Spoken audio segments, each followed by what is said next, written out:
హనుమంతుని తల్లి అంజనాదేవి, కేసరి అనే జంటకు కుమారునిగా జన్మించాడు. గతంలో అంజన బ్రహ్మ న్యాయస్థానంలో ఒక అప్సరసలా ఉండేది. ఆమె బాల్యంలో ఒక ముని తపస్సుకు భంగం కలిగించినందుకు శపించబడింది. ఆమె బాల్యంలో కాళ్ళు ముడుచుకుని ధ్యానం చేసుకుంటున్న కోతిని చూసి ఆశ్చర్యంతో ఉత్సాహభరితంగా చిన్నపిల్ల అయిన అంజనాదేవి కోతిపై పండ్లు విసిరింది.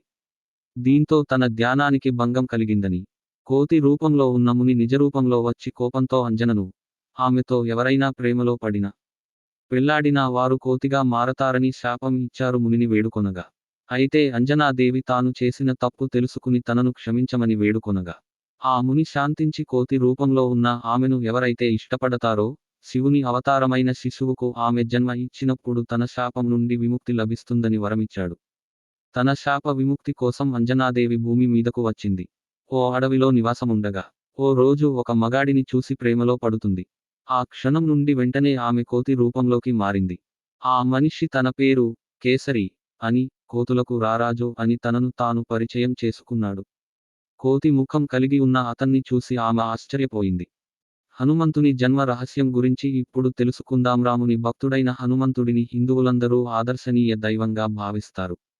ఆంజనేయుడు, హనుమాన్, బజరంగబలి, మారుతి, అంజనీసుతుడు, వానర వీరుడు, వాయుదేవుని సుతుడు, పరమ రామభక్తుడైన పవనపుత్రునికి ప్రపంచవ్యాప్తంగా ఆలయాలు ఉన్నాయి.